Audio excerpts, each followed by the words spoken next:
Welcome back to my channel. इस channel में मैं एक नया टॉपिक लेकर आया हूं। इसमें यह है कि do does did helping verb के रूप में, मेन वर्ब के रूप में किस तरह से इस्तेमाल होता है। तो इसके लिए हम लोग को ब्लैक बोर्ड पर चलना पड़ेगा। चलते हैं, देखते हैं किस तरह से बनेगा। Use of do does did as a helping verb and in main verb. अगर हेल्पिंग वर्ब मेन वर्ब के रूप में इस्तेमाल करते हैं तो किस तरह से करेंगे। यहां एक वाक्य लिखा हुआ है, he did his work in time। वह अपना काम समय पर पूरा किया। अब जब हम इसको टेंस देखते हैं तो ये did जो है पास्ट टेंस में, तो पास्ट टेंस में है ये did, तो इसका जो वर्ब 1, वर्ब 2, वर्ब 3 है, वर्ब 1 जो होगा, जो प्रेजेंट टेंस का होगा, जिसमें हम डू लगाएंगे, तो ये मेन वर्ब। मेन वर्ब का जब सेकेंड पार्ट में जाता है तो did होता है, थर्ड पार्ट में जाएगा तो डन होता है। और भी होते हैं, 4 और 5 भी बनते हैं, लेकिन ये डू के बारे में जानना पड़ेगा। ये डू है main verb, do main verb है। यहाँ पर ये पास्ट टेंस है, तो पास्ट टेंस को जब हम नेगेटिव में, इंट्रोगेटिव में बनाएंगे तो क्या करेंगे। सबसे पहले ही को लिखे, यहाँ डिड नॉट लिख दे। ये जो डिड नॉट है मेरा हेल्पिंग वर्ब, उसके बाद एक मेन वर्ब देना पड़ेगा। तो मेन वर्ब कहां से देंगे, ये डू को देंगे। ये डू यहां पर रखेंगे, डू। तो हो गया ही डिड नॉट डू। उसके बाद बाकी जो लिखा हुआ ये वर्ड है उसको उतार देते हैं, हिज वर्क इन टाइम। अक्सर बच्चे क्या करते हैं, समझ नहीं पाते कि डिड को क्या करें। डिड को डिड नॉट लिख करके छोड़ देते हैं।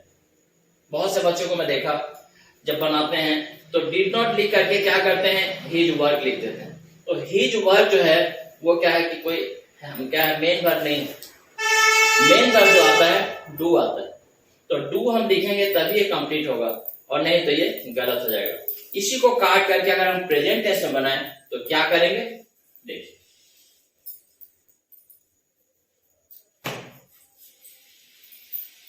अगर हम इसको डज यहां रख दिए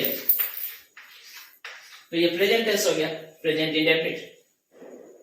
तो प्रेजेंट इंडेफिनिट को अगर हम नेगेटिव और इंट्रोगेटिव बनाएंगे तो क्या चेंज आएगा, उसमें आएगा ये हमारा जो है मेन वर्ब। ये मेन वर्ब है। अब हमारा डज है, तो हम जब वाक्य बनाएंगे तो नेगेटिव बनाएंगे तो ही डज नॉट लिखेंगे।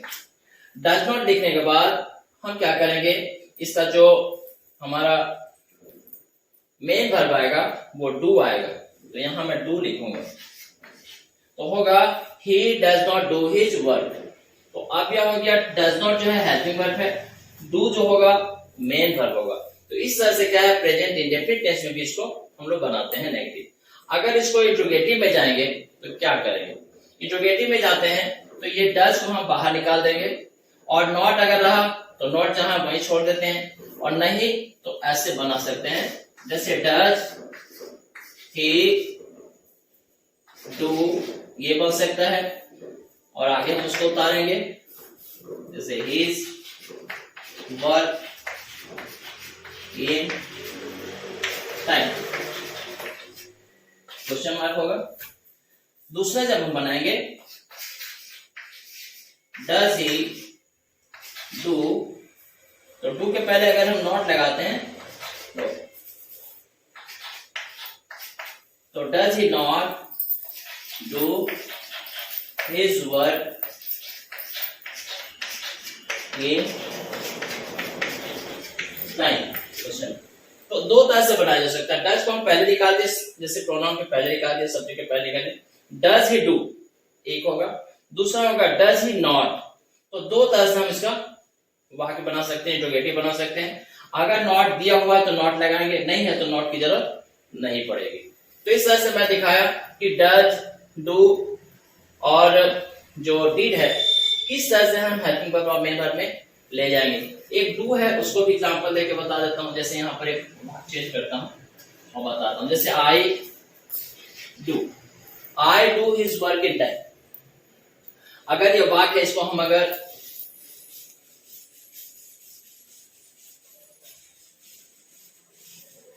अब हम इसको वाक्य बनाएंगे तो ये मेरा जो है प्रेजेंट इंडेफिनिट है, लेकिन प्रेजेंट इंडेफिनिट में ये जो वाक्य होता है ये प्लूरल में, आई को प्लूरल के रूप में रखा गया है। इसका जब हम वाक्य बनाएंगे तो ऐसे बनाया जाएगा, नेगेटिव बनाएंगे तो I do not do his work in time, एक बनेगा। अगर हम इंट्रोगेटिव बनाएंगे तो ऐसे बनाएंगे, do I do his work